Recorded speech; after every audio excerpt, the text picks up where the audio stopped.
Good afternoon, everyone. Oh, I got too close. I've never really understood how imagining the audience naked is supposed to make me feel any better, because to be honest, I feel kind of uncomfortable right now.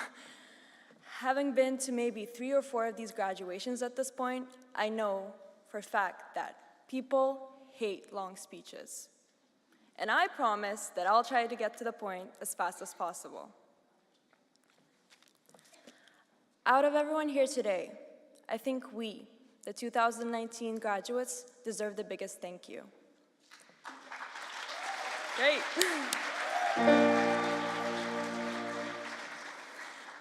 As international students, we're haunted by the feeling of not being good enough.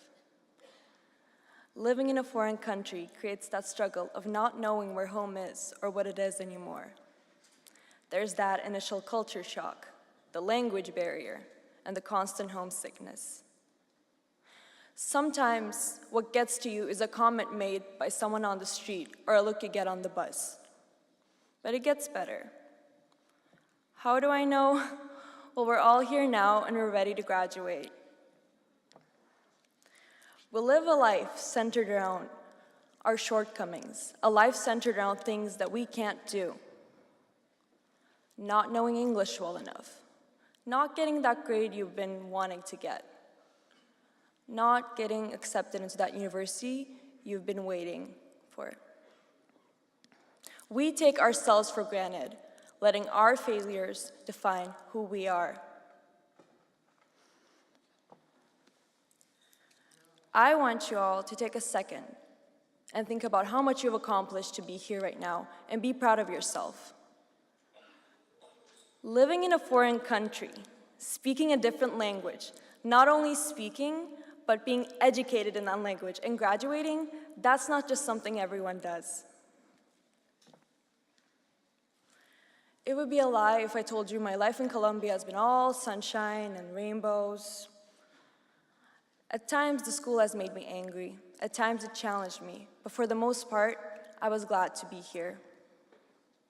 What made me grateful were the moments where, after a long day, we would play Mafia in Bark Lake. Moments when I watched my friends come up to this podium and graduate. Moments when I would sneak into my friends' rooms after curfew.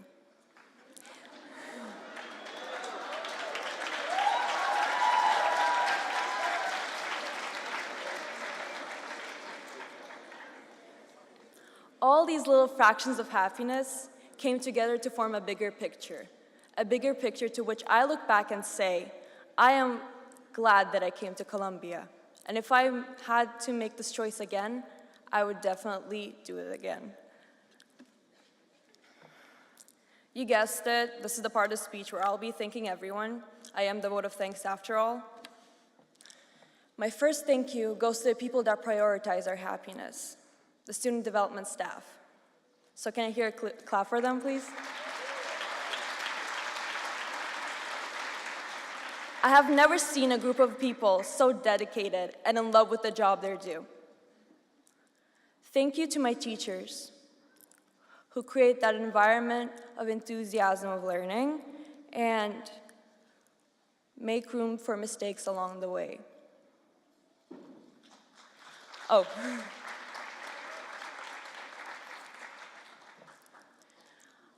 This would not end without me mentioning Chartwells, because every day they try to accommodate the tastes and preferences of over 1,900 students of 17 nationalities, which is crazy.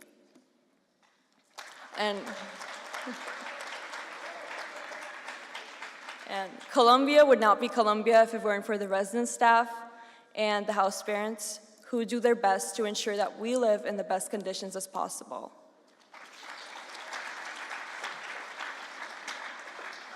My last thank you is for my residence life prefects. We have been through a tough year with a lot of changes along the way. And usually changes like that break people apart and make them lose their spirit, but that was not the case for us. As cliche as this sounds, I think RLP became much more than a leadership team for all of us.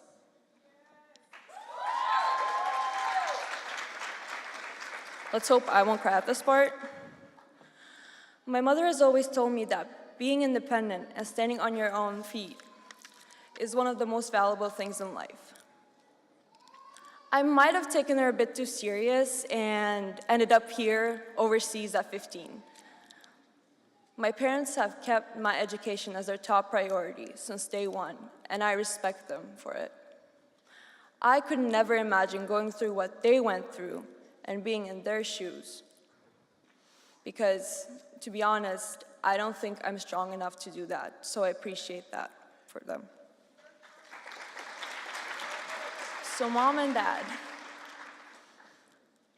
I know that it's in your job description, but thank you for tolerating me and supporting me and caring for me more than I care for myself. I know at this point you're all probably thinking, can she just get over with it? To which I agree. I'm about to end your suffering. Usually at the end of the speech, I'm supposed to give you advice and just put in some inspirational quotes. And in no way I think I am entitled to be giving you advice. And all that I can say is, high school was a different experience for all of us. Except, I think I'll be speaking on everyone's behalf when I say High School Musical was not a realistic depiction of high school. For sure.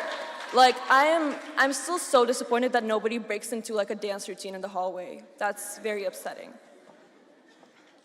But anyway, these 4 years cannot be put together into a sentence by me, or just be spoken in a speech. Each one of us has a different association with high school. Did it make you more independent? Did it make you appreciate your parents more? Did you become a better person? At the end of the day, what matters the most is how high school shaped you and how it made you that little bit different from how you were at the beginning. Thank you.